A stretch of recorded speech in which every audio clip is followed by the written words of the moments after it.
Congratulations, you have found the Lambcast, the official podcast of the large association of movie blogs, also known as the Lamb. The Lamb is the largest collective of online movie blogs and podcasts with 2,000 members and counting. Every week on the Lambcast, various members of the Lamb community get together to talk about our favorite subject, movies. So bookmark the Lamb and follow us on social media. Be sure to join us each week to hear a lively discussion of films and movie-related talk from our members. Join the flock at largeassmovieblogs.com. Hello everyone and welcome to the Lambcast. This is episode 723 and I'm your host Richard Kirkham from Kirkham A Movie A Day and the Strother Martin Film Project. This week it's time for the Movie of the Month for February. A tradition was started several years ago that the hosts of the show would submit films for their birthday months, and since I'm a February baby, the choices this month were all mine. I decided to offer 7 blind spots so that whatever film was chosen, it would be new to me.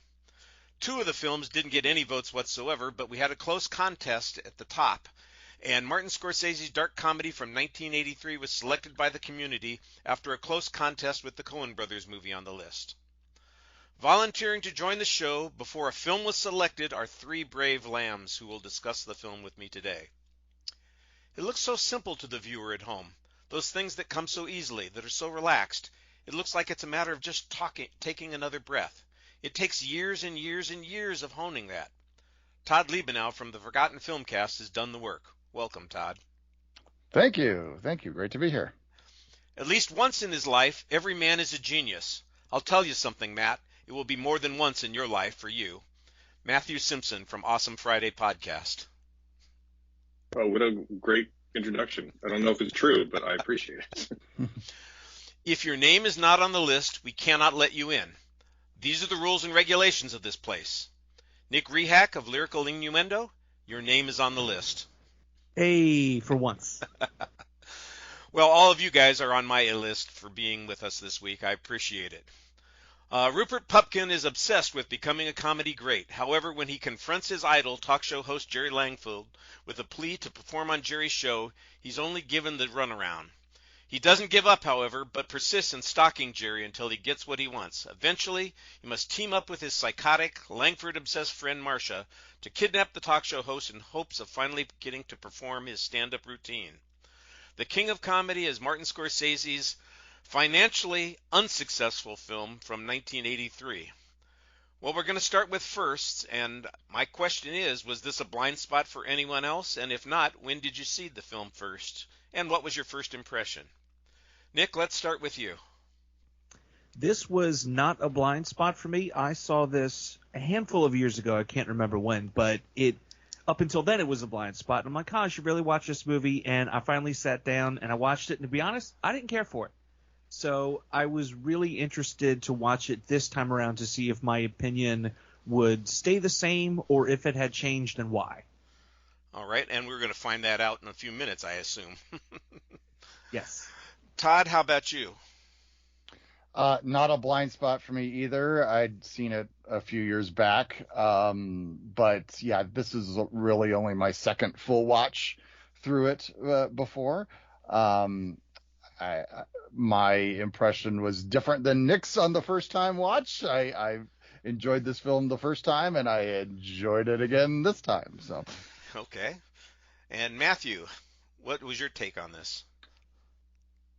It is a blind spot for me. I had to be fair, I had seen like the first half a couple of times because I've tried to watch it a number of times and never gotten all the way through it for various reasons. So this is my first time sitting down watching it all the way from front to back, and I thought it was fine. I thought it was totally fine. Well, I'm glad that my blind spot forced you to do a little homework and finish your assignment. Yeah. Yeah, like I said, this was a blind spot for me. I'm not exactly sure why it is I skipped it when it came out in 1983, but I know over the years I've kind of resisted it because I had the impression it was not going to be a pleasant experience to watch the movie. And whenever you know that something is going to be tough or not so much challenging, but maybe uncomfortable, it doesn't really seem conducive to say, well, let me pop that in just for a couple of hours to enjoy some time watching a movie, and that's what I've managed to do for 40 years is avoid watching this movie.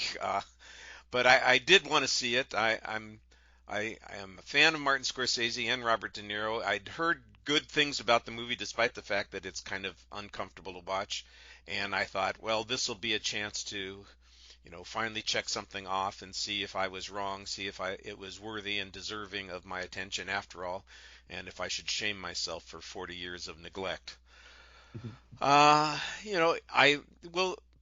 general impression is that it's a good film, but not one that I ever want to see again. I don't know if that's a fair way of talking about it, but that's kind of the way I feel about it now, because it is uncomfortable to watch a lot. We're watching somebody who is,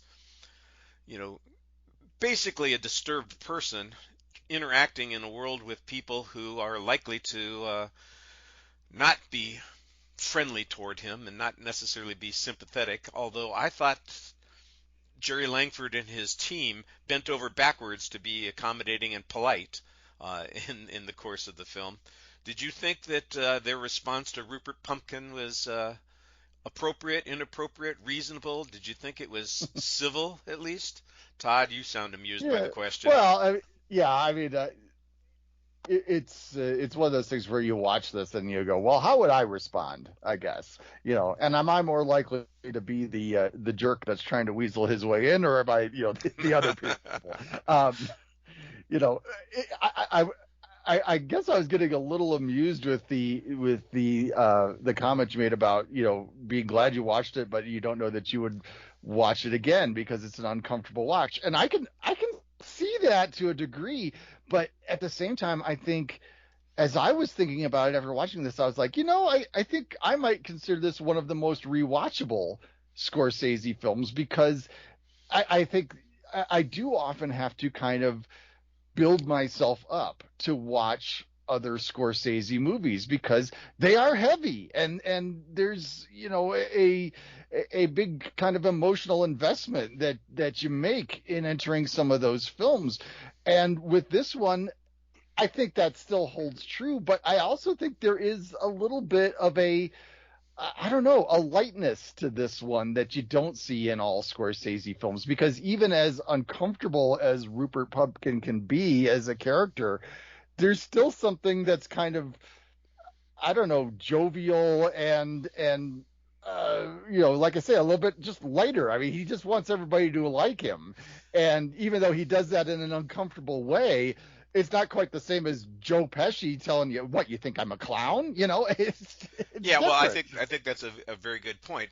Pupkin is never malevolent in the way he's going about doing this. It's even when he's threatening, he's not really coming across as somebody who's malicious, but rather somebody who is simply deluded into, what can I get from taking the action that I'm taking in this story? Mm-hmm.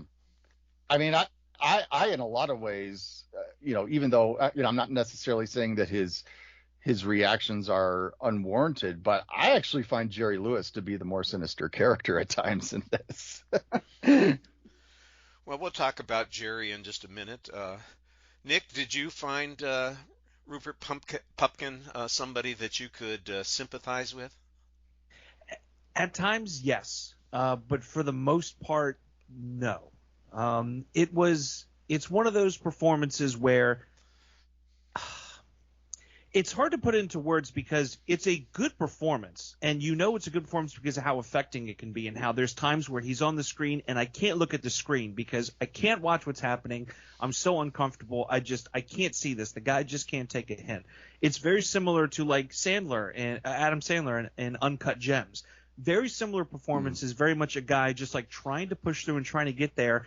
And you see the performance and you see the writing and it's all well and good, but there's just something about it where I just can't – I can't look at him. I can't look at him when he's going through this. There's just such an uncomfortability with it that I want to root for the guy, but I also want to root for him to like, hey, just let it click and move on. Like, please accept what's happening and continue to go. But not having that acceptance, there's also, in a weird way, a bit of an admiration because here's a guy that keeps pushing and pushing to get what he really wants.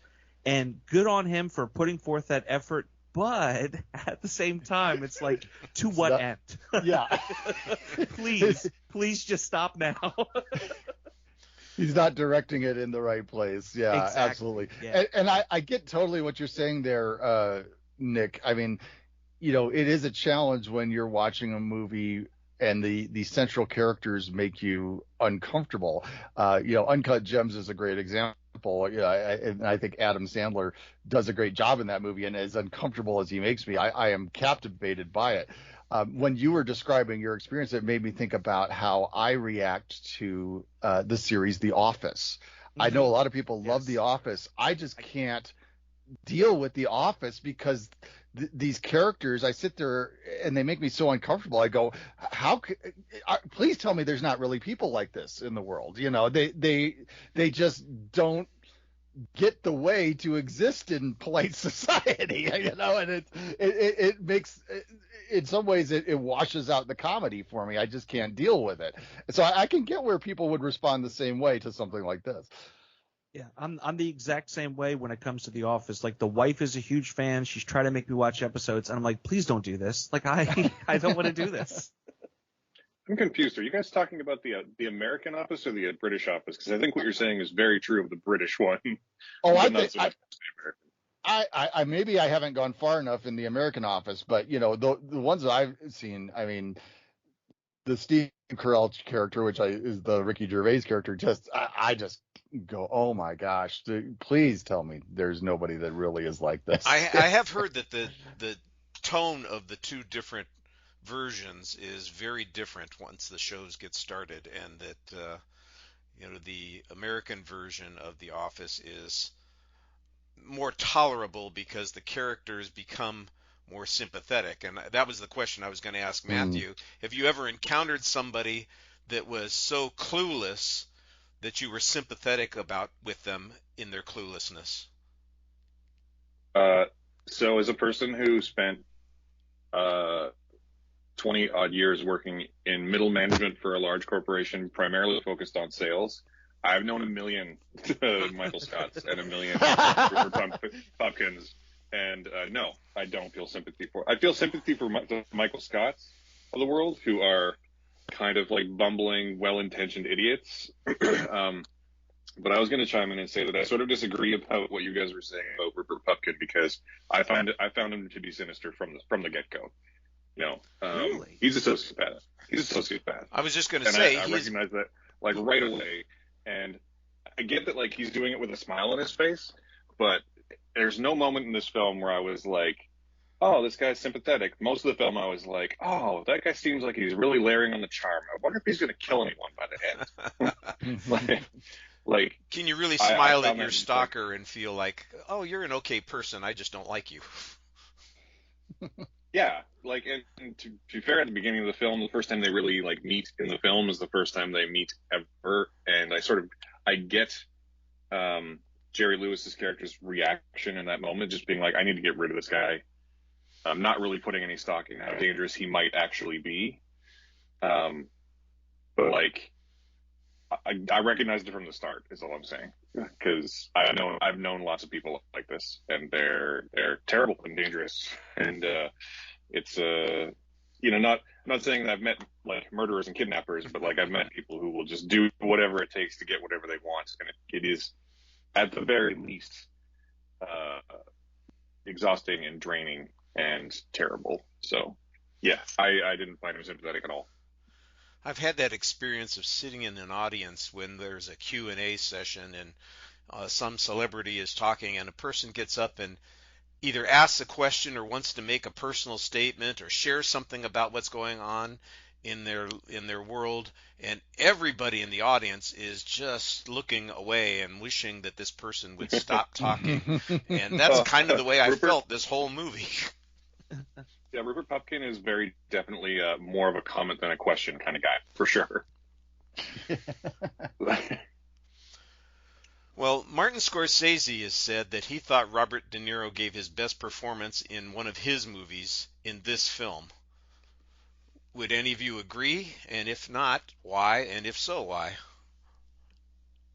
I personally would disagree, only because, and maybe this is just me, but in the beginning of the film, when he's in the cab talking to Jerry, and his character's like, yeah, I'm 34, or like, you start at the bottom, work your way up. He's like, but I'm 34. And when he said that, I'm like, you don't look 34 to me.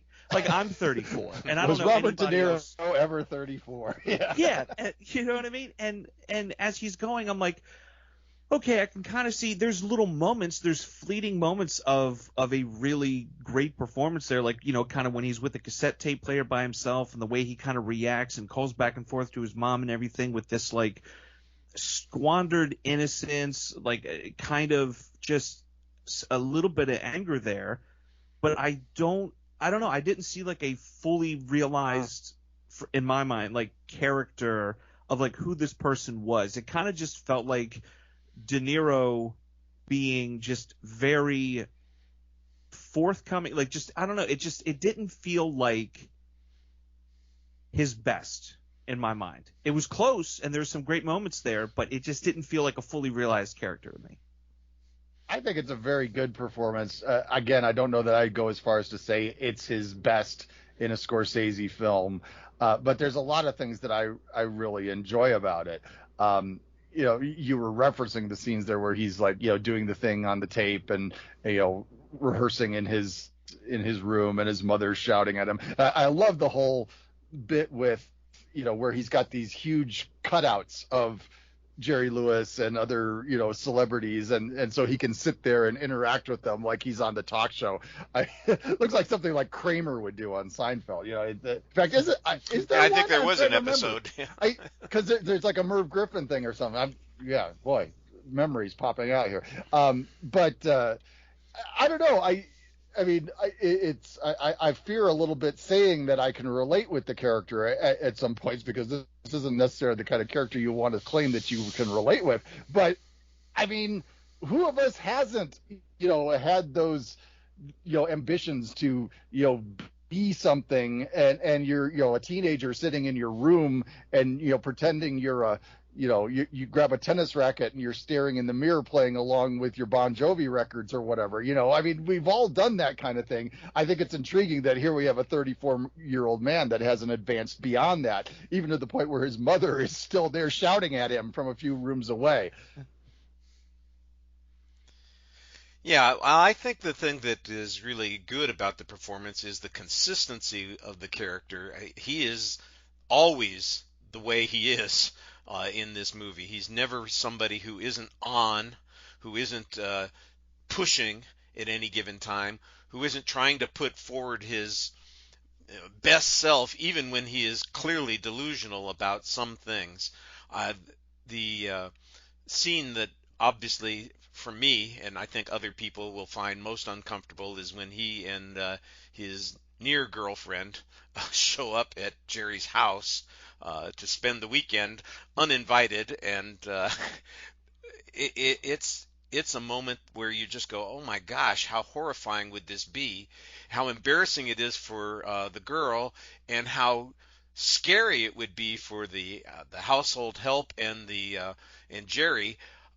And De Niro doesn't blink in that scene. It's all completely, we're friends, we're pals, we're doing this, we're working through this. It's all going on, and I just found that there's a lot of consistency in that character, and that's what makes the performance great for me. I'm not sure how much variety there is in emotion or expression there is, but I think that one of the things that makes this character interesting is like we said, the focus that he has. He is single-minded in his approach to what he is trying to get, and that's the thing that makes the character, I think, makes the performance work a little bit. I think that like I said before, you're right. It's very consistent, and I think that's because the character is a sociopath. So I think he is trying to put his best foot forward, like his best self forward, most of the movie, all of the movie, but he doesn't understand how to do that in the world. So I think it's actually a really compelling.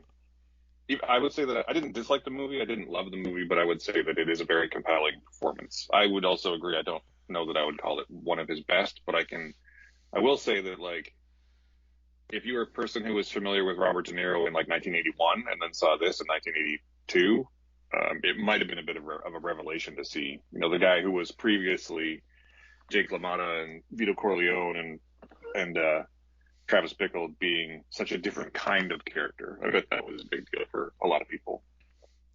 Yeah, I think that's probably a good point, and another reason why that performance might be seen by some, especially Scorsese, as being his best. I'm with you other guys. I think that he's been better in other films, but this is like strangely one of the big failures in Scorsese's career. This was a movie that came after he'd had quite a bit of success with other films, movies that made money, that he'd spent a good amount of money on. This movie basically tanked. It was in theaters for 2 weeks and then disappeared. So it's kind of a strange example of a movie that didn't work, and the director had his doubts about the movie afterwards, but he didn't have any doubt about the performance of his lead actor. I thought that was kind of an odd way of relating to the movie for him. Jerry Lewis apparently was surprised at some of the critical praise that he received for the movie. He kind of disregarded the praise, saying he was just basically playing himself. What did you think of his performance? Yeah, I got to agree with him. I looked at it and I'm like, yeah, it's Jerry Lewis. I mean, all they did was just change the last name to Langford, and then that was kind of it. It's interesting because first of all, I know Jerry Lewis, when it comes to his on-screen persona, is, an acquired taste. Not everybody cares for Jerry Lewis when it comes to like the Martin and Lewis stuff and the stuff he did after that and all that. I enjoy his early films.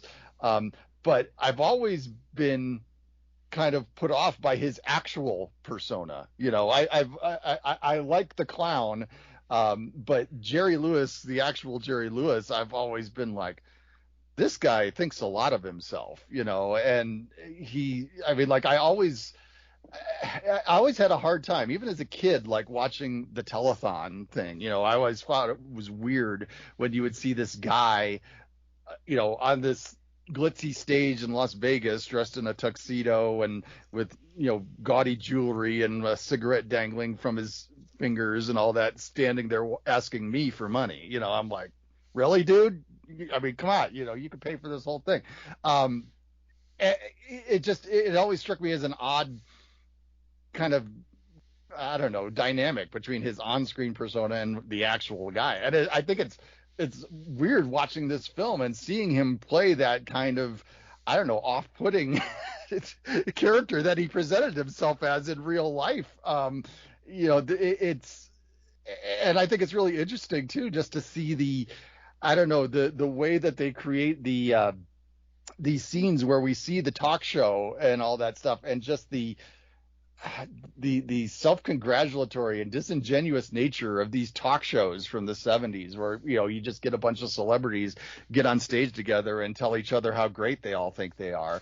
I mean, I was watching this again and going, oh my goodness, those Sammy Maudlin sketches from old SCTV are spot on about how these celebrities just go on there and congratulate each other and we all think it's great, So I don't know. That's what I was saying earlier. I find the Jerry Langford character just to be, very unpleasant in all this. But at the same time, I think that Jerry Lewis does a great job of pulling it off. Maybe it is just him playing himself. Maybe he doesn't realize that he comes off as that terrible, but I like the way that he does it here. Well, I thought the way that he. Go ahead. Sorry, I like the way that he portrays it. I think that I'm not familiar enough with Jerry Lewis's full body of work to know him for anything other than basically, and now this, and then the more silly stuff he's sort of widely known for. But I would say that what am I trying to say? I would say that it's a really interesting and compelling performance, knowing what I know about him, like what a very Gates type in a way that I really admire. And I think it's a really interesting choice to cast someone who's so beloved for being so silly to be a character who's ultimately so cynical and defensive and I think it's a brilliant choice of casting. And even if he's only playing, quote, himself, I think he finds some really interesting and authentic, like, emotional responses in the films he's in. So I think all the praise he garnered was totally worth it, like totally deserved. Personally, I thought he was great. Well, I do think that he does kind of an impersonation at the beginning of the film when he is playing the role of the talk show host. I think he does a great Johnny Carson. He's got the moves down, coming out from behind the curtain, acknowledging the band, kind of relating to Ed, his sidekick there, introducing people. He stole several kinds of gestures and movements from Johnny Carson right there. And I know Carson apparently was offered the role and turned it down, so they just said, well, let's have somebody counterfeit him. And I thought they did a good job at that.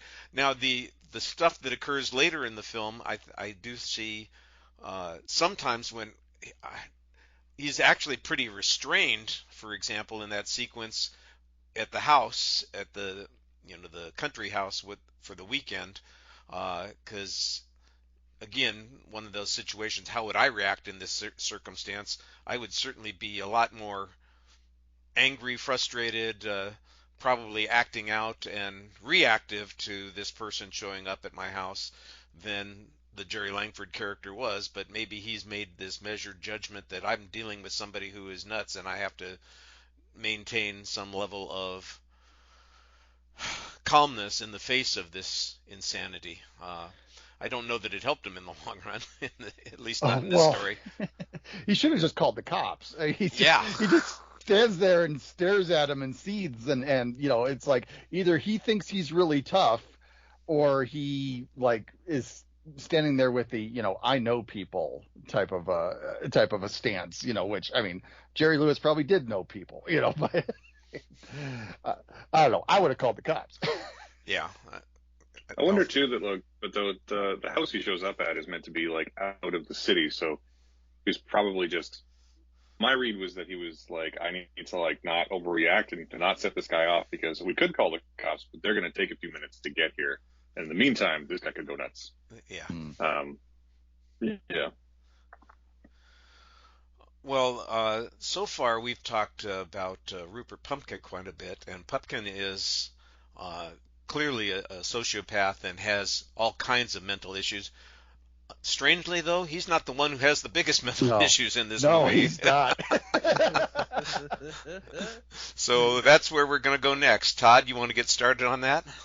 Oh, well, I mean, yeah, I mean, for all the, squirminess that Rupert Pupkin may cause in this movie, yeah, I mean, Sandra Bernhardt's character is far more disturbing, and I'm sure, it's probably aided by the fact that I have always found Sandra Bernhardt to be one of the most annoying public figures in the world. I did not care for her in anything, really. I mean, she's just one of those people that would always pop up at various things during the 80s, and I was just like, not her again. But she makes it work in this, because I think her performance is really good, and I do think it's the most disturbing aspect of the whole film. I mean, the things that Rupert Pupkin only kind of hints at and goes for, she is actively trying to make things happen, and is the one that if you gave it just a few more minutes, there would be disaster. So yeah, she's definitely the most disturbing aspect of the film for me. So you won't be surprised at all to know that most of her performance was improvised. Yeah. Oh my goodness. Seems to be reflective of her personality, so to speak. Yeah, that sequence when they have him tied up with the tape and she's engaged in whatever the hell is that she thinks she's engaged in, there's a good moment of discomfort for everybody as well. Holy criminy.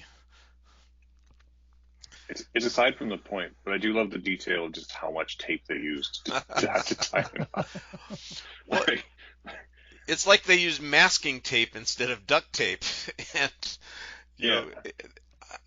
I'm not sure if that was supposed to be something that Pupkin consciously thought of, because well, this will be easier to take off and less uncomfortable, or whether he's just so clueless as he picked up the first thing that was available and he's so imbecilic about this whole thing that he's doing. At one point, the FBI guys suggest, oh, we must be brilliant because of the way he's handling all this, and we're going, I'm not sure that that's the way to go about looking at this.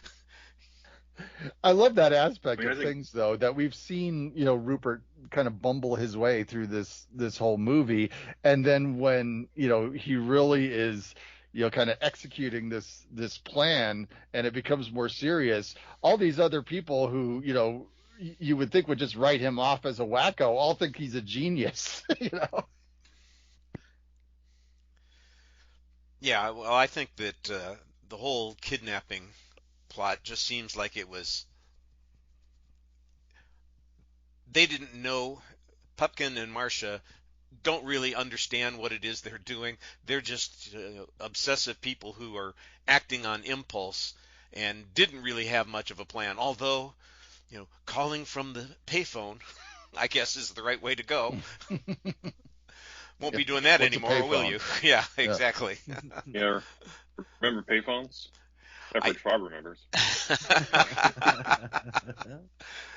I was out for a walk a couple of years ago, and there was actually a payphone on the street, and I went, holy criminy. I wondered if it worked. It didn't. It was just sitting there. It was art. It's no longer functional. It's just there as art. Now it's just public art. There you are. I don't know. Well, I know you split your time between Austin and California, right? So I assume it was a movie prop that was just left over. Yeah, well, it was in Southern California, so maybe that was it. Maybe they just had it out there and left it, and nobody cleaned up after they did their commercial shoot. That's possible. Yeah. I just like to chime in and say that, like, I actually didn't find Sandra Bernhardt's character to be worse than De Niro's. I think that they just wanted, like, Marcia just wanted Jerry, and Rupert wanted to be famous and use Jerry to get there. So I don't think that she was worse. I think she was more direct and more. She was getting what she wanted in those scenes, I guess, and so was Rupert. So I think they're sort of equally sociopathic. And I also find Sandra Bernhardt's whole shtick to be a little on the annoying side, but I think it really worked in this movie, personally. Yeah. It's all in the casting. That's why they've decided to give a casting award at the Academy Awards, right? Yeah, right. Yeah.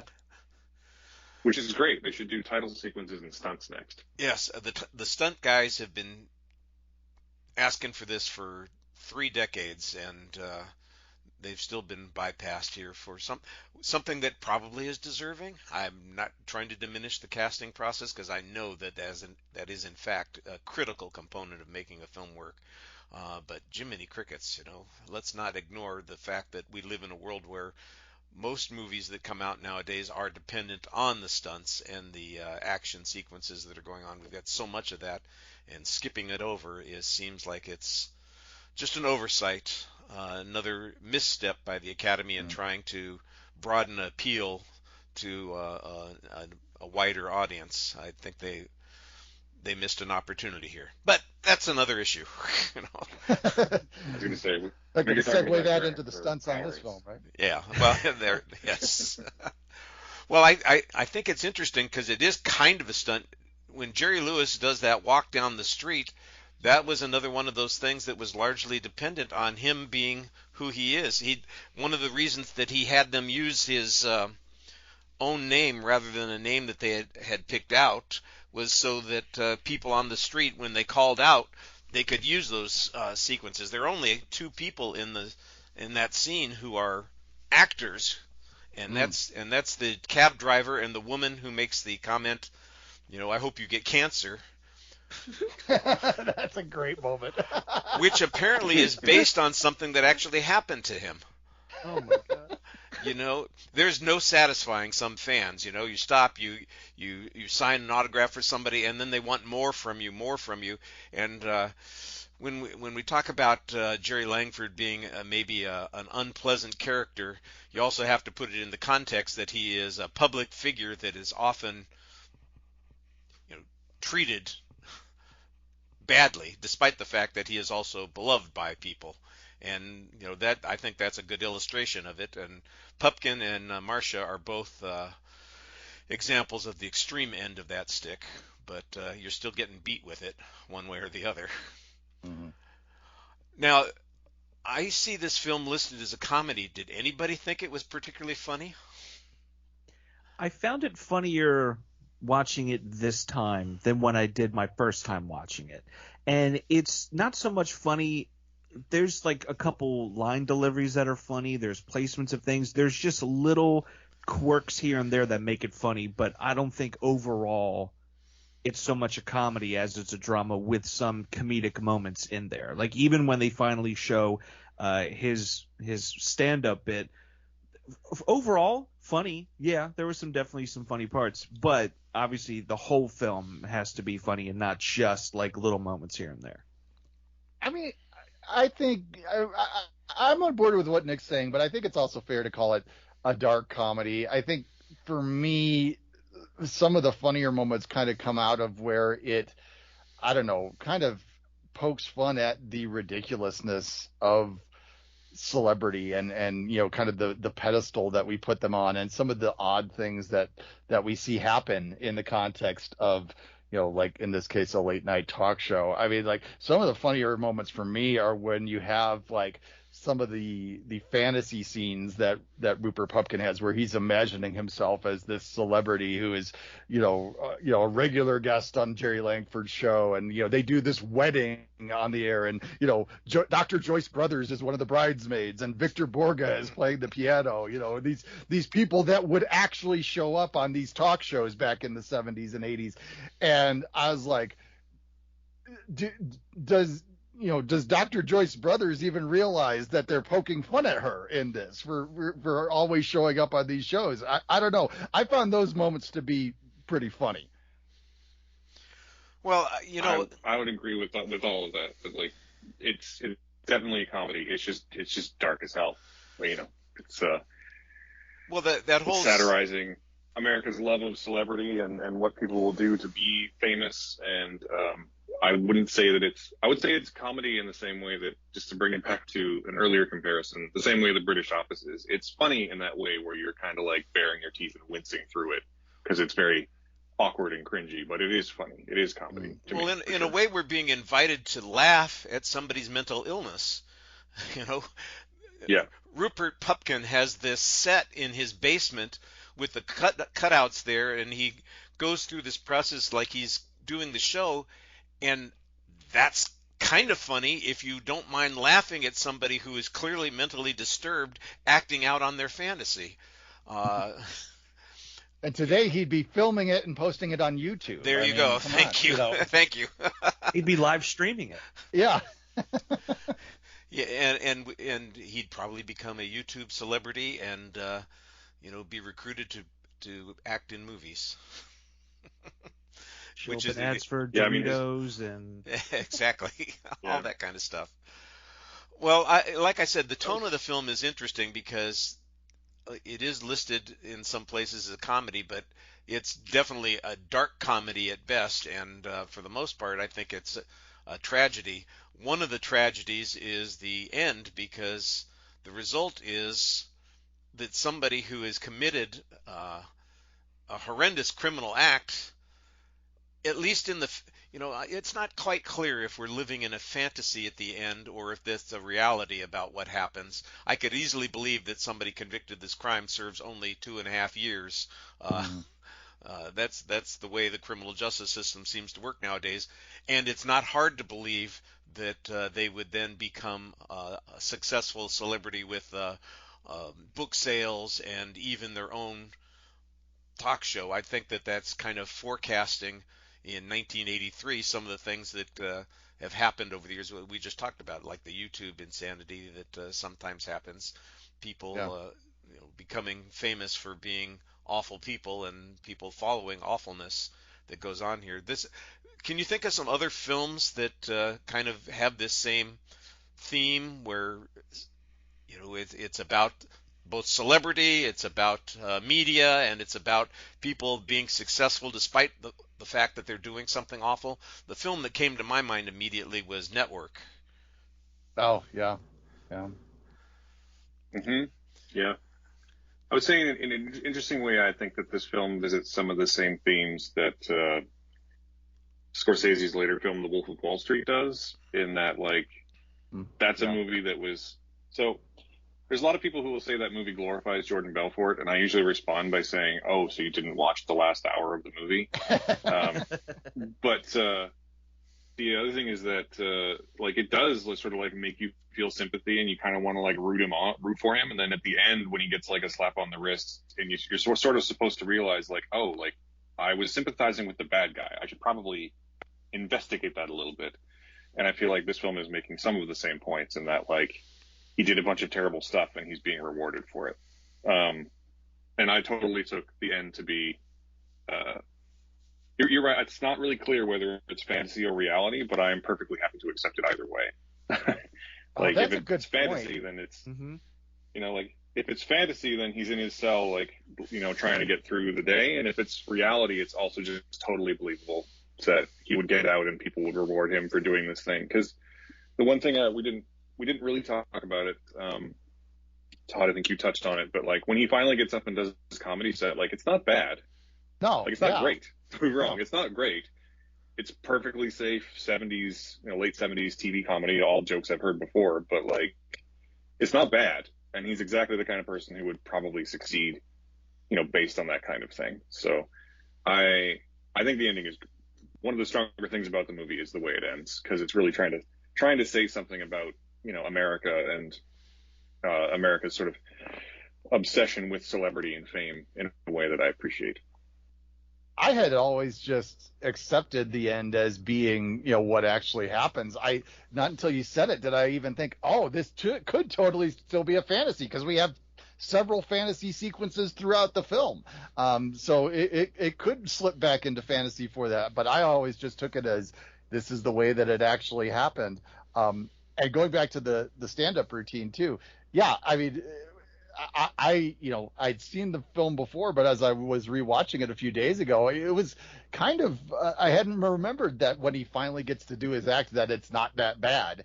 And I admire the fact that De Niro actually does it. He does it in one take, you know, and it's not edited. It's just as it would be if it was, you know, a new comedian showing up there on the Tonight Show, wondering if Johnny's going to invite them to come over and sit down or not. You know, it's a solid sequence.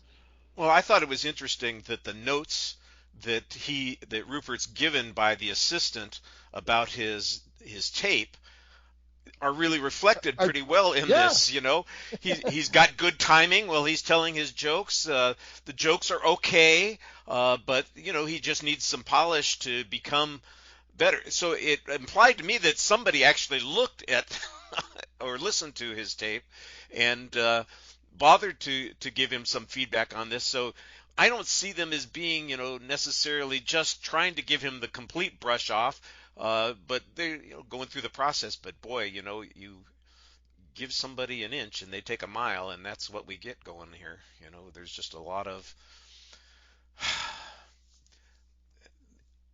when you reward somebody for bad behavior, it encourages bad behavior, and that's kind of the way the world is. I want to take the opportunity to say that I like Shelley Hack's performance in this as the, you know, the secretary who's dealing with him in the room there. You know, he gives her the tape, and then she's the one that has to kind of come back and try and, you know, give him some information, but also try to get him out and all that. You know, it's I mean, you feel her level of being uncomfortable in that whole thing, and, you know, anybody that's worked in customer service and stuff, you had to deal with those situations where you're just trying to go, all right, well, I'm giving you the information I can give you, and now move on, and people won't move on. And, you know, so I thought she is, I mean, just as, you know, an important, a component of that sequence as De Niro is. I think it's a good point, and I don't know that she was ever thought of as a great actress, but I thought she was good in this particular part. Yeah. She's one of Charlie's Angels, though. I mean, come on. Yeah. Like I said, I don't think she was ever thought of as a good actress, but she was perfectly good in this part. Can anybody think of other films where the goal is to deliberately make the audience feel uncomfortable while watching it that you would say are comparable to this film? Well, I mean, the one that always comes up nowadays with this, of course, is Joker, because a lot of people say that this is, a lot of what they did in Joker. It's a companion piece, basically. Was drawn right from this film. And after watching this again, I was like, I kind of want to revisit Joker again and see, what, especially with the, a second one coming out later this year. I was kind of like, okay, yeah, I kind of want to, see these two in close succession just to see where they were pulling from King of Comedy. Well, the only places in Joker they are pulling from King of Comedy is when they're pulling from Taxi Driver. So that's true. I know I'm in the minority because I honestly really hated Joker. I really reacted poorly. Really did not connect with that film at all. But now having finally sat down and watched this movie front to back, all in one setting, they just remade this movie but less good. Yeah. And now they're doing a sequel, and they're gonna copy Sandra Bernhardt's character. Oh yeah, that'd be wild. Well, maybe that's what Lady Gaga is going to be doing in the sequel here. Honestly, at least the sequel will be a musical, so that'll be at least interesting.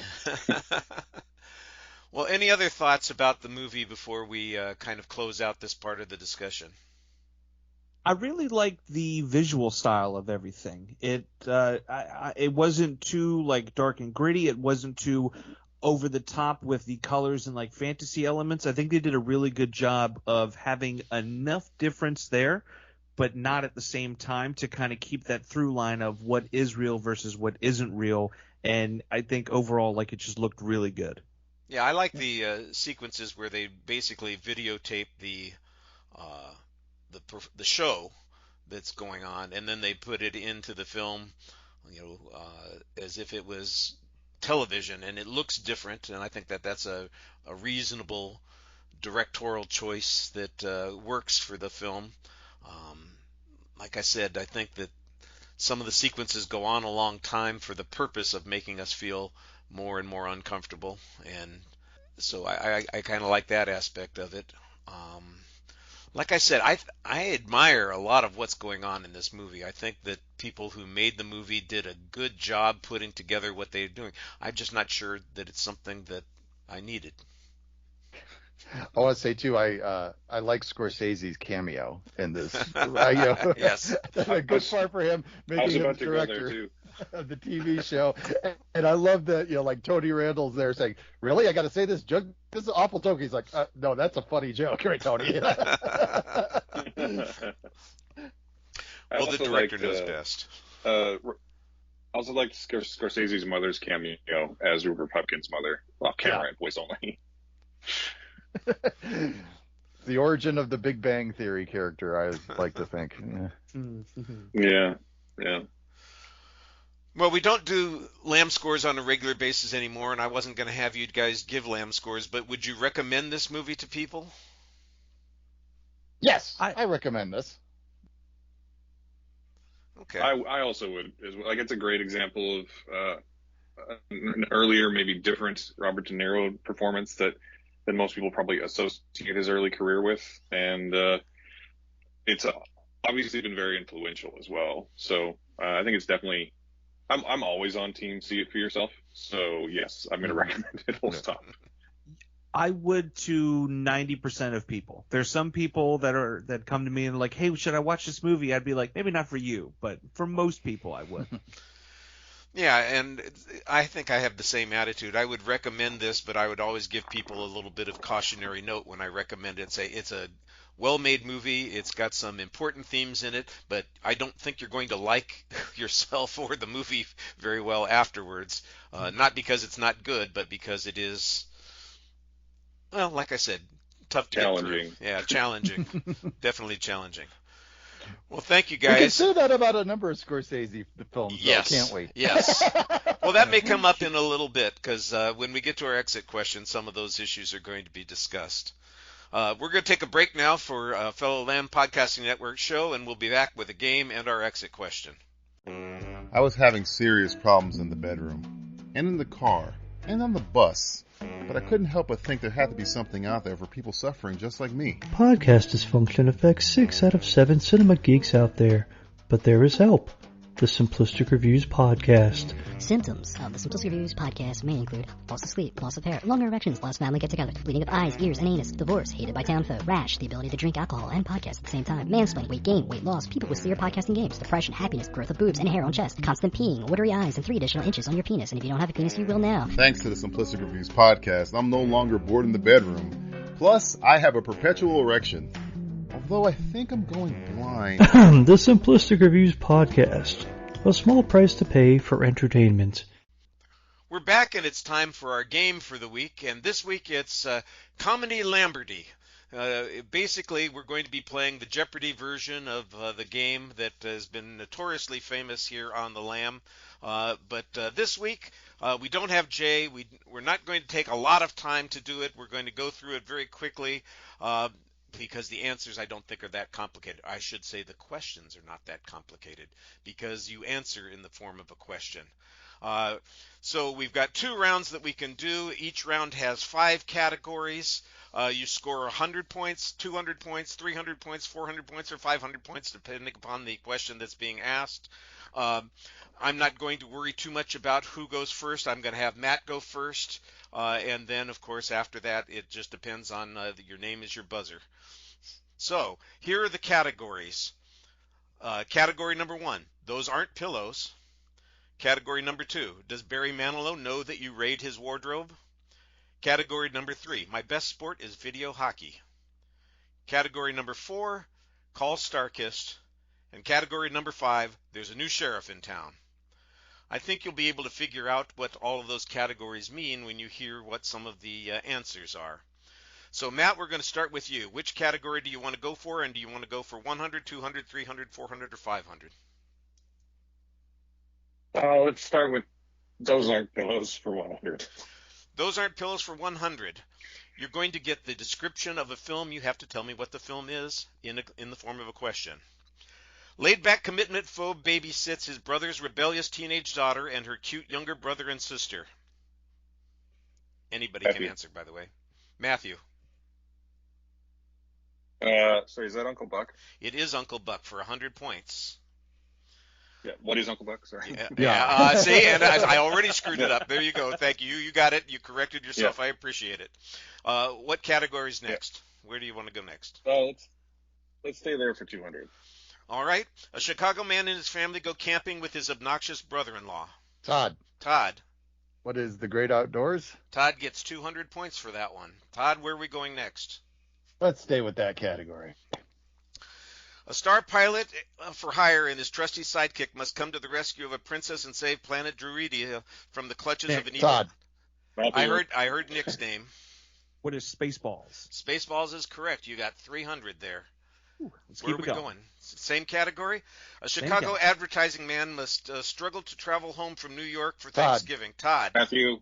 What is Planes, Trains, and Automobiles? 400 points for Todd. And are we going to finish that category, Todd? Yeah, might as well. A fired cop and a useless lawyer sign up as security guards and find that they've joined a corrupt union. Todd? Is it Armed and Dangerous? It is Armed and Dangerous. As you could probably tell, those were all films featuring John Candy. Yeah. I answered, is it Armed and Dangerous? I should have said, what is Armed and Dangerous? But still. Is still a question. I think. It's still a question. Yes, I think the inflection there works for that. So, Todd, where are we going next? Let's just go to Barry Manilow. Does Barry Manilow know that you raid his wardrobe? All right. Which category? What for? How many points? What 100? Let's do 100. A girl's birthday is anything but special as her family forgets about it, and she suffers from every embarrassment possible. Todd. What is 16 Candles? It is 16 Candles, and You continue to control the board. Keep going with this one. 2 high school nerds use a computer program to literally create the perfect woman. Todd. Todd. What is weird Nick. science? Weird science is correct. Same category. A popular high school student admired by his peers decides to take a day off from school and goes to extreme lengths to Todd. pull it off. Matthew. I heard Nick's answer first. Nick, What is Ferris Bueller's Day Off? there's 300 points for Nick. Keep it going. Same category, 400. A family's cross-country drive to a theme park proves to be much more Nick. arduous. Todd. Nick, What is National Lampoon's Family Vacation? that is correct. That's 400 points for you. Let's finish it out. A family wins a vacation across Europe where the usual havoc Todd. ensues. Todd. Matthew. What is National Lampoon's European Vacation? There you go. See, I told you these questions are easy. Nobody is missing any of these. It's just a question Oink, of who oink, gets we'll in be first. Yes, oink, oink. Todd, you control the board. That was the end of that one, right? Yes, it was. Let's just keep going in order. Video hockey. All right, my best sport is video hockey. A detective must adopt a rambunctious dog in order to help him find a killer. Nick. Todd. Matthew. Nick, What is Turner and Hooch? Turner and Hooch is the correct answer. You control the board. Same category, 200. The equally straight-laced and by-the-book nephew of Joe Friday must work with his more laid-back Todd. partner, Todd. What is Dragnet? Dragnet is correct, so that's 200 more points for Todd. Same category. An overstressed suburbanite and his neighbors are convinced that the new family on the Todd. block... Todd. The Burbs. The Burbs. Todd is What is raking the up... Burbs? What is Which the Burbs? Thank you for... Celebrated its 35th anniversary this week, I think I saw. Well, there you go. Gives you a reason to watch it again because you got points watching it from... Why wouldn't you watch it? It's Yes. Joe Dante. Come on. All right. Same category. After wishing, a teenage boy wakes up the next morning to find himself mysteriously in the body Nick. of an adult. Todd. Nick, I heard you. What is Big? That's correct. Matt, you got to Final- get in there a little bit more. So I keep bringing it in, and you keep calling Nick's name. I'm just. The Skype lag. It could be. It's yeah. A young couple struggles to repair a hopelessly dilapidated house. Todd, Todd, what is the Money Pit? that is the correct answer. And you have probably figured out the category? Tom Hanks movies. That's it. Yeah. Call Starkist. I assume we're just going through the Yeah. list. There Let's you do go. it. All right. Todd, 100. Yeah. for 100. A mild-mannered morgue attendant and his new coworker run a prostitution ring out of the morgue. Todd. Todd, Oh wait, I had it. What is Night Shift? there's 100 points for Todd. 4 mental patients on a same one. field trip to New York City must save their caring chaperone who ends up being Todd. taken to... Todd, What is the Dream Team? that is correct. Same category. The spirits of a deceased couple are harassed by an unbearable family that has moved into their Matthew. home. Matthew, That's Beetlejuice. What is Beetlejuice? it is Beetlejuice, and you get 300 points. There we are. It's Excellent. showtime. Finally. Are we sticking with the same category? Yeah, let's keep going. After he's suddenly laid off, a husband switches roles with his wife. She returns to the workplace, and Todd. he becomes Todd. Matthew. What is Mr. Mom? Mr. Mom, that's 400 more points for Todd. Finish the category. When a Japanese car company buys an American plant, the American liaison Matthew. Matthew, That's Gung Ho. What is Gung Ho? 500 points for Matthew. We Very did a good. forgotten Those are film all cast Michael- on that one a I was long just about time to say. ago. And I Those- recognize the Those are all category. Michael Keaton movies. Michael Keaton movies. All right. There's a new sheriff in town. We going 100? We're just going to go straight down? That's easiest to do. Yeah. Let's just keep doing the. All right. An pattern, extremely it's fine. pampered African prince travels to Queens, New York, and goes undercover. Todd. Nick. Todd. What is Coming to America? 100 points for Todd. A snobbish investor and a wily street con artist find their positions reversed as part Matthew. of Todd. Matthew. Trading Places. What is Trading Places? What is Trading Places? There you are. A military weapons engineer struggles to do his job responsibly while a hapless tank commander has to live with the consequences in combat years later. Todd. Todd. What is Best Defense? 300 points for Todd. So yeah, that's the one where it's actually a Dudley Moore movie, but they like inserted Eddie Murphy scenes and marketed it as an Eddie Murphy movie. There you go. Huh. A hard-nosed cop reluctantly teams up with a wisecracking criminal to temporarily parole to him in order to track down a killer. Todd. What is 48 Hours? And what is 400 more points for Todd? And a freewheeling Detroit cop pursuing a murder investigation finds himself dealing with the very different culture of Southern California. Todd. What is Beverly Hills Cop? 500 points. And we finished off the first set of categories. I would have to do math here that is extensive. Let me just say that Todd is substantially in the lead, not having lost any points at all. Embarrassingly far behind everyone else. And Nick and Matt are far behind. We're just happy to be here. I think Nick is in second place and Matthew is in third place, but he has scored. We'll do the totals at the end. Round 2. Are you guys ready? Yeah. All right, quickly. Our categories are Zaz, Mercy Buckets, I'm a Side Effect, Tough Guys Laugh Too, and School Days. Todd, you're in the lead. You want to go first. Which category do you like? I'm just going to keep it easy for you, Richard, and start with Zaz for 100. I love you guys. You guys are perfect for me because I'm not having to jump around here. Thank you very much. All right. An incompetent police detective must foil an attempt to assassinate Queen Elizabeth II. Todd. What is The Naked Gun, from the Files of Police Squad? There's 100 points for you.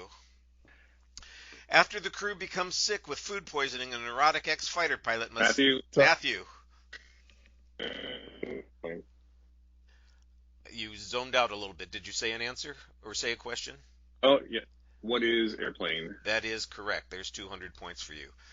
I'm going to keep going in the category, I assume. An American rock and roll singer is invited to a cultural festival. Matthew. What is Top Secret? There you are. A couple cheated by a vile businessman kidnaps his wife in retaliation, not knowing that their enemy is delighted that they did. Matthew. What is Ruthless People? Staging a comeback here, Matt. Zucker Abrams and Zucker Films. So. Yes. A faulty computer causes a passenger space shuttle to head straight for the sun. Todd. What is Airplane 2, the sequel? Right, which was basically inspired by Zaz, but not. Yes. They didn't have anything to do with it. But that gave me a fifth one in the category, so I cheated. All right, then we're going to go to Mercy Buckets. After his girlfriend ditches him for a boorish ski jock, Lane decides that suicide is the only answer. Todd. What is Better Off Dead? 100 points for Todd. I knew he'd get that one. An inspiring teenage cartoonist and his friends come to the aid of a singer trying to save her family from property. Todd. What is One Crazy Summer? You got it. Walter Gibson is a university freshman going through a dry spell. He takes a long road trip out to Cali. Todd. What is The Sure Thing? I think this category is a sure thing for Todd. Dan's trip to connect with his girlfriend includes 3 friendly locals, a dubious yacht skipper, corrupt police, hijacker, and pirates. Todd. What is Hot Pursuit? 400 points for Todd. A couple of creative losers accidentally become big shots in the video music industry.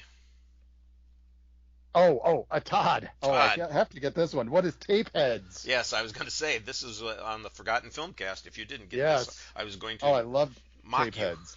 Tapeheads is fantastic. All right, well, that completes that category, and you understand what the category was? Yeah, that's John Cusack films. That's it, exactly. I'm a Side Effect? Mm-hmm.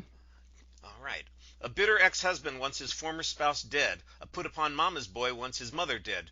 Who will pull it off? Todd.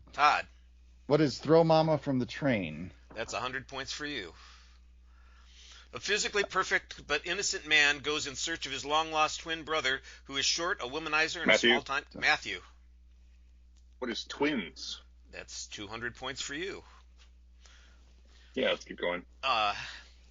Harry Valentini and Mo Dickinson are both errand boys for the mob. When they lose $250,000, they are set up Todd. to kill each other. Todd.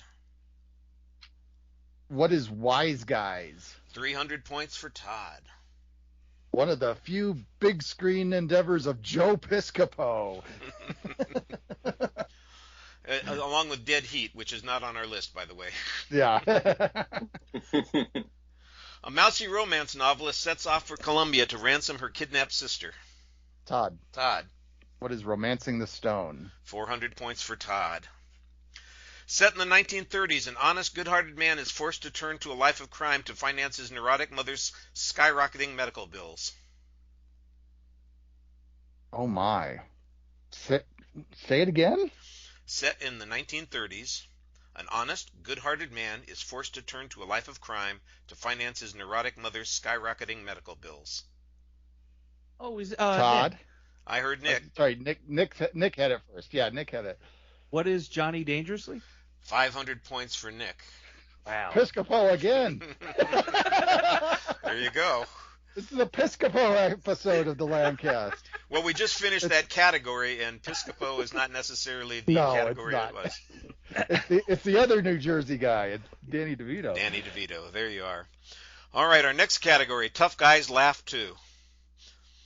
When the owner of a struggling used car lot is killed, it's up to his lot's hotshot salesman to save the property. Matthew? Matthew. Oh, jeez. What is used cars? That's 100 points for Matthew. Let's keep going. A childless couple, an ex-con and an ex-cop, decide to help themselves to another family's quintuplets. Todd. Todd. Oh, wait, no. Wait a second. Oh, I buzzed in too soon. Wow. I would say, what is Raising Arizona? That's correct. Okay. For some reason, something made me think that was wrong. Okay. That's one of my favorite movies of all time. Yeah. All right. A bounty hunter pursues a former mafia accountant who's also being chased by a rival bounty hunter, the FBI. Todd. And Todd. Another one of my favorites. What is Midnight Run? 300 points for Todd. After an encounter with a neckbiter, a publishing executive thinks that he's turning into a vampire. Todd. Todd. What is Vampire's Kiss? 400 points. The rest of us are all just passengers, by the way, on this voyage at this particular point. Seems to be, yeah. A passionate yet unsuccessful comedian stalks and kidnaps his idol to take the spotlight for himself. Nick? Nick. Come on, it's obvious. You got it. What is the king of comedy? There you are. 500 points for Nick for pointing to today's movie. Is there another one? All right. So those were all films featuring people that are usually known as action stars in comedy roles. All right, our last category, school days. At Adams College, a group of bullied outcasts and misfits resolve to fight back. Todd. What is Revenge of the Nerds? 100 points for Todd. A nerd gets himself in hot water with the new bully and a quiet bad boy who challenges him to a fight on the grounds of their high school at the day's end. Todd. Awesome movie. What is 3 O'Clock High? 200 points for Todd. Did either of you guys know that? No. All right. Go watch 3 O'Clock High right. Two rock and roll teens on the verge of failing their class set out on a quest to make the ultimate school history report after being presented with a time machine. Todd. What is Bill and Ted's Excellent Adventure? See, Todd wishes that I did Lamperty every time. The gym teacher has to teach remedial English if he wants tenure. Matthew. Todd. Matthew. What is summer school? 400 points for Matthew. Last one. I love that movie. That's awesome. It's an awesome movie. To help his discouraged son get through college, a fun-loving and obnoxious rich businessman decides to enter school as a student himself. Todd. What is Back to School? Back to School is correct. That's 500 points for Todd. I'm going to skip the Final Jeopardy. The score is ridiculous, and we've taken up enough time here. I'm not even going to do the math. I'll post it in the notes.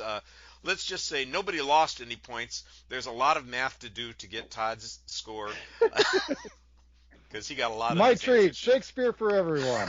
Yay! All hey, right. everybody, we're all gonna get laid. Excellent, excellent.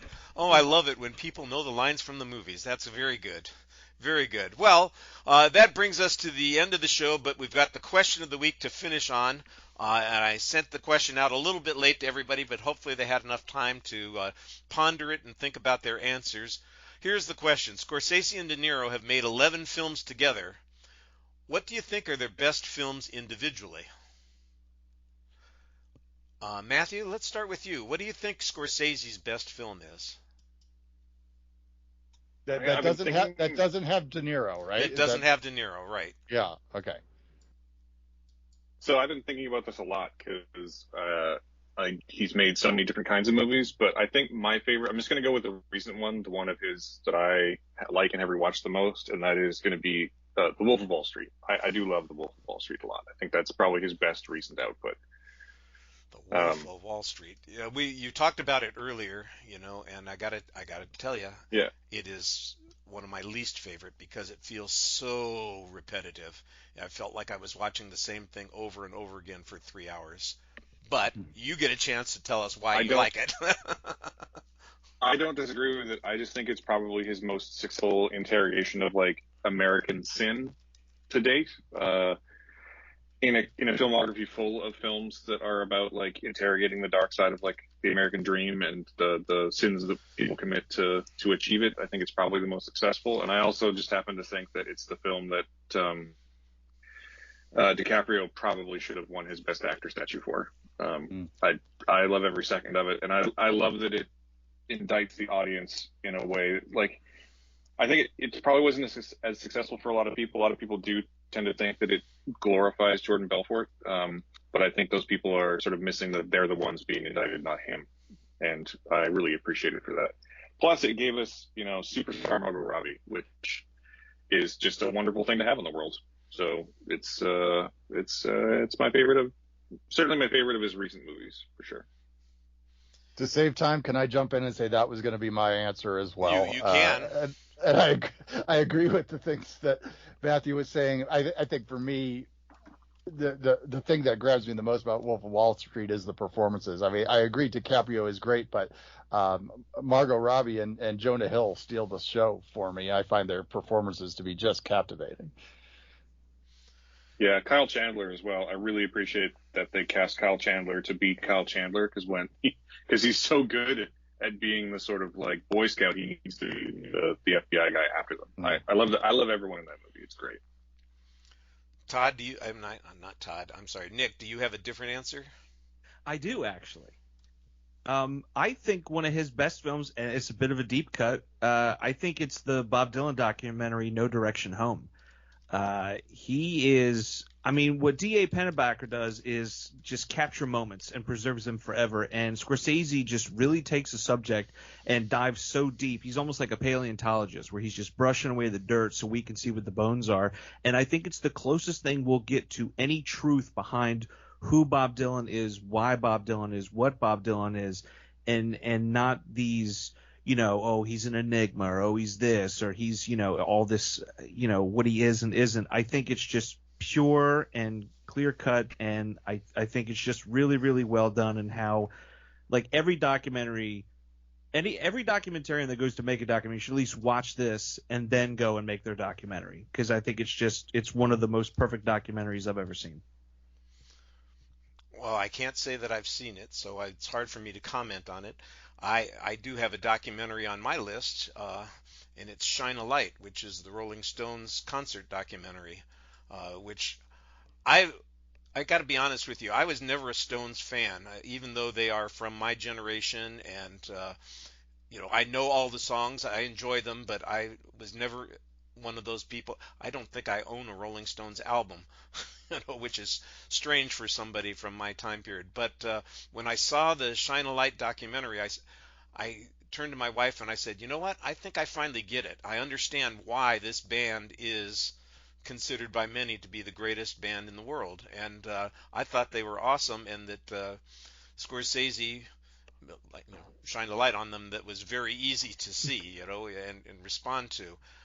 If we're talking about narrative films, I think Scorsese's best films probably do have Robert De Niro in them, and I would put Goodfellas in that category. But the one that doesn't have Robert De Niro in it that I think I like the best is Hugo, which is really kind of a salute to the movie industry itself, the innovation and creativity that goes into making movies. And I thought it was really an effective use of 3D when 3D was a thing and everybody was doing it. And I thought, well, why is this in 3D? And then I saw this movie and I said, oh, this makes sense. And I liked it quite well. So that's kind of the way I would go about it. Like I said, I think most of his movies with De Niro are his best films, but outside of that category with that filter on, those would be the choices that I have. Mm-hmm. Well, how about De Niro? Todd, let's start with you this time. You got a De Niro film without Scorsese that you would say is the best? I went more in terms of, favorite than necessarily the best. Okay, sure. I think it's one that would make a run, make a run for the best, but it's definitely my favorite, and that it was mentioned a few minutes ago. Midnight Run. Midnight Run. There you go. I think Midnight Run. De Niro is, I would say, technically the straight man there, with Charles Grodin, delivering most of the comedy. But De Niro does show some good comedic chops in there. It's a solid action. I love road movies, but I think at its heart, the main thing that makes Midnight Run work so wonderfully is the great comedic dynamic between Charles Grodin and Robert De Niro. So yeah, I could watch Midnight Run every day. So. Well, that's good to hear. I'm sure he would appreciate that, and it's a very effective film. We did that as a movie of the month, right?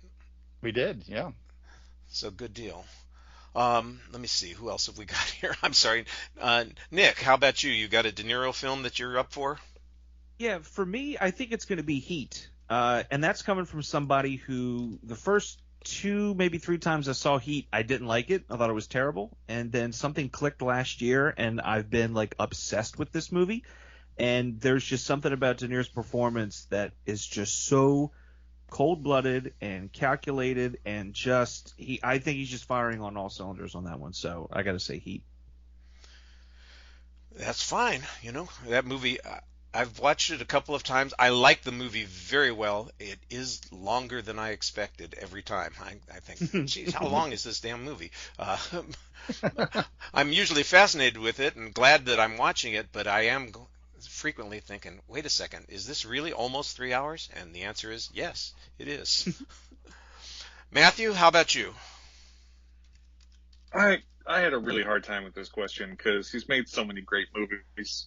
But I'm just going to choose one that I keep coming back to, and that's going to be 1998's Ronin, in which he plays a freelance secret agent or a spy. And they're after a thing, which you don't know what it is. And I think he's great through the whole movie. He's the most professional operator in the movie. It's a great, straightforward performance, but he's so on point through the whole thing. And I love that movie. And it's got one of the great car chases of the 90s in it too. So it's a solid film, and I recommend that. And as a backup, I'm also going to say an underappreciated one of his, I think, is Wag the Dog. Oh, yeah. Also from the same era. It's been a long time since I've seen Wag the Dog. I should go back and revisit it. Yeah, that's a great De Niro performance, and it's also I believe, an Academy Award nominated Dustin Hoffman performance. Yes, it is. He does his great impression of Robert Evans. He's Robert Evans, yeah. Yeah.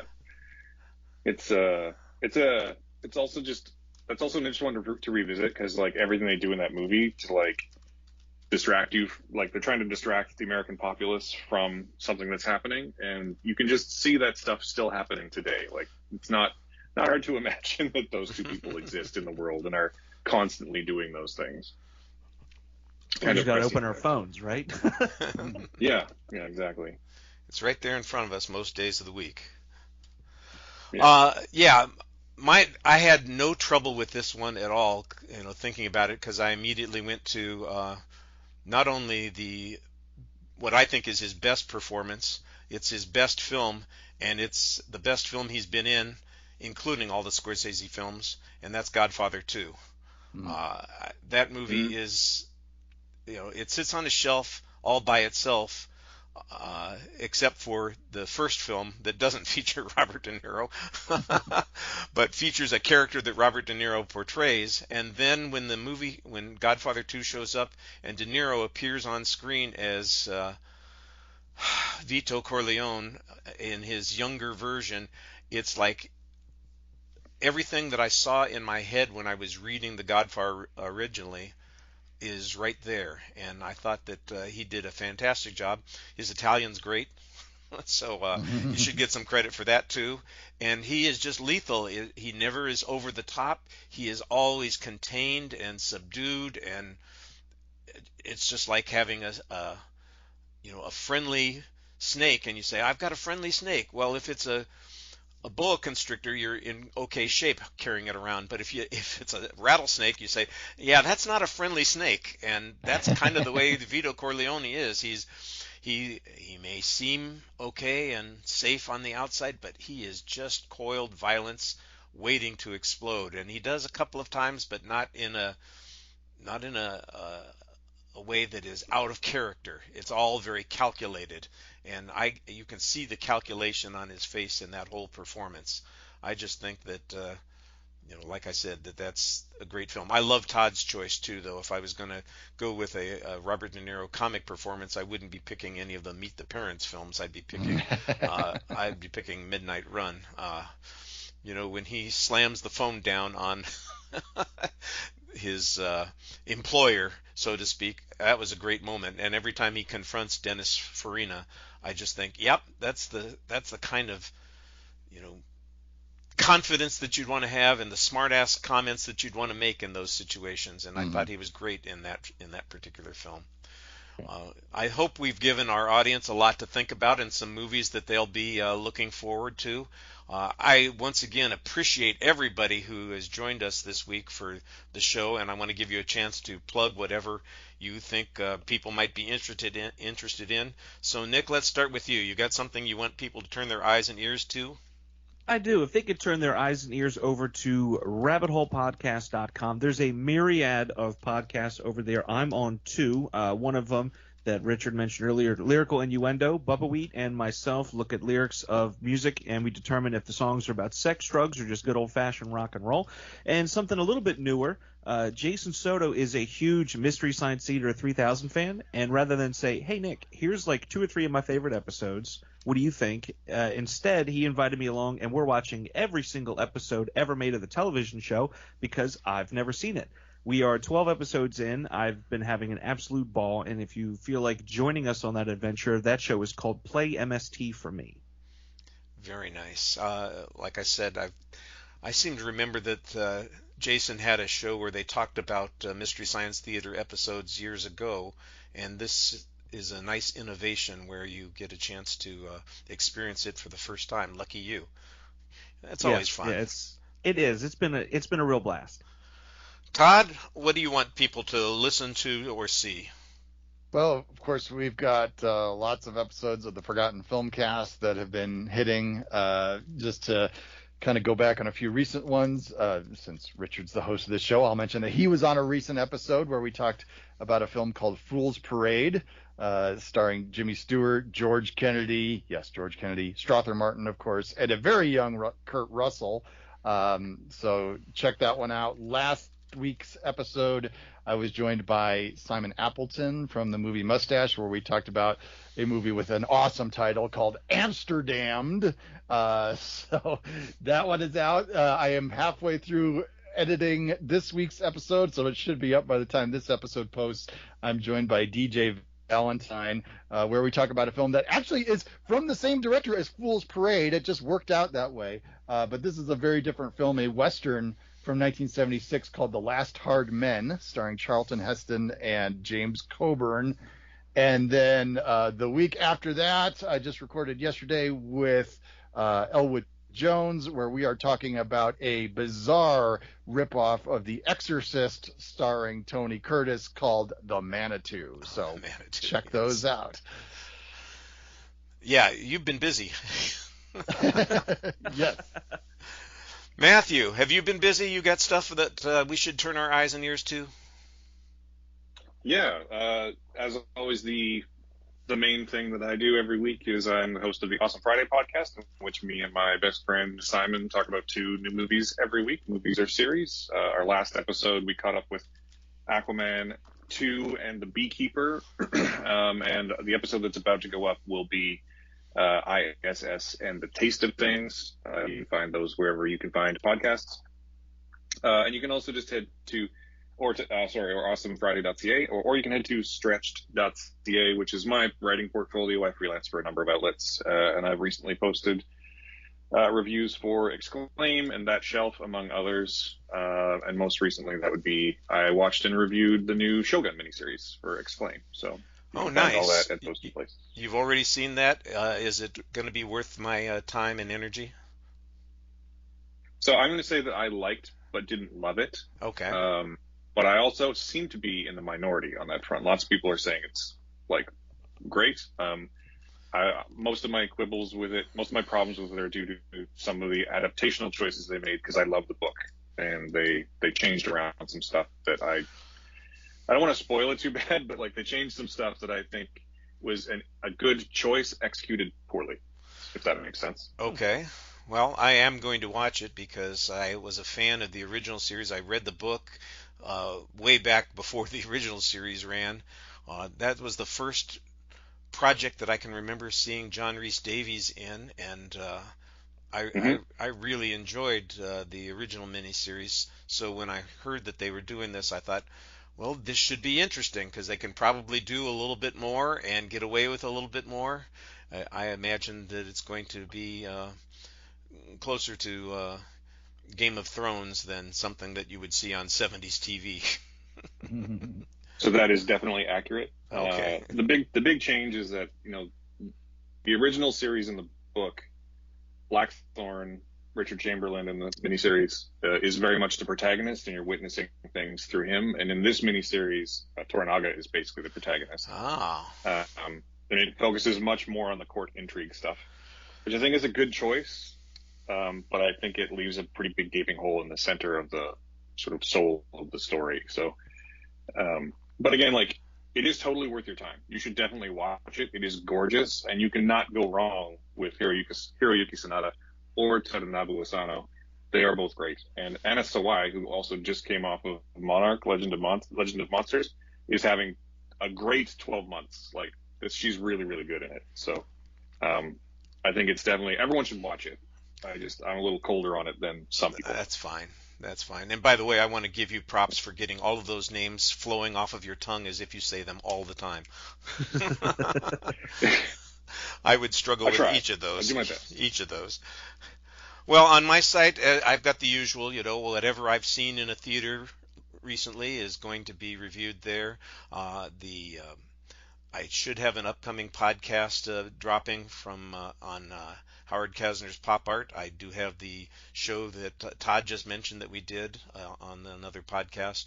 I'm going to go see David Lynch's Dune on the big screen this afternoon, so you will be getting another post on that. I'm a Dune fanatic, so I'm all excited about the upcoming second part of Denis Villeneuve's films, and of course I am not so much an apologist as a strong defender of Lynch's version. I think it's a great movie, and there's so much about it I appreciate, despite the fact that it is often derided as a flop, a failure, and something that should be wiped from the face of the earth. By the way, things that shouldn't necessarily be wiped from the face of the earth, despite everybody's opinion about it, I am not going to defend Madam Web.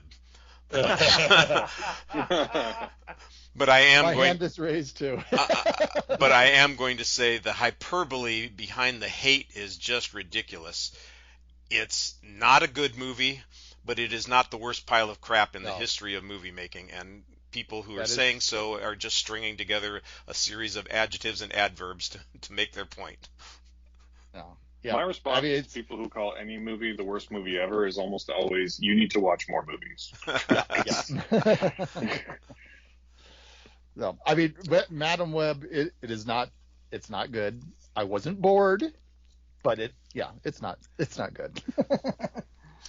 So there you go. We'll have those opinions up for everybody to look at there on the Kirkham Movie A Day site.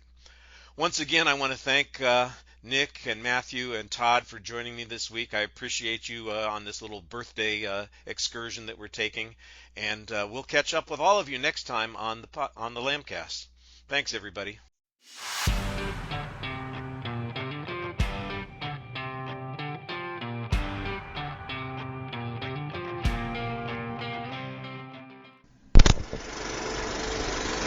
You've been listening to the Lambcast. If you have an idea for a show or would like to join us on the Lambcast, contact us at largeassmovieblogs.com. Find us on Facebook, just search for Lambcast, or on X, formerly Twitter, at Lambcast. And you can find us on YouTube as well. The Lamb site can be found at largeassmovieblogs.com. We'd also love it if you would leave a review on iTunes.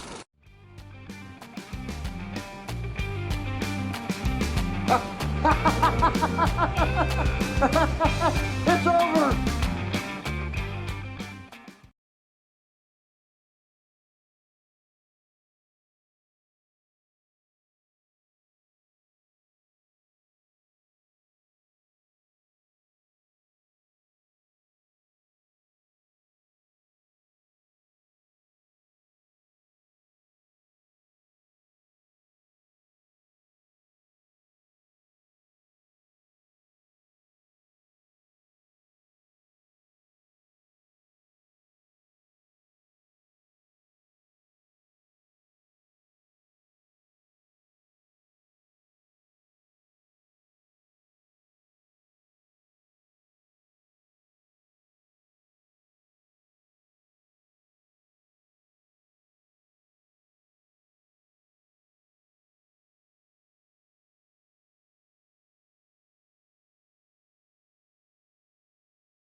You've been listening to the Lambcast.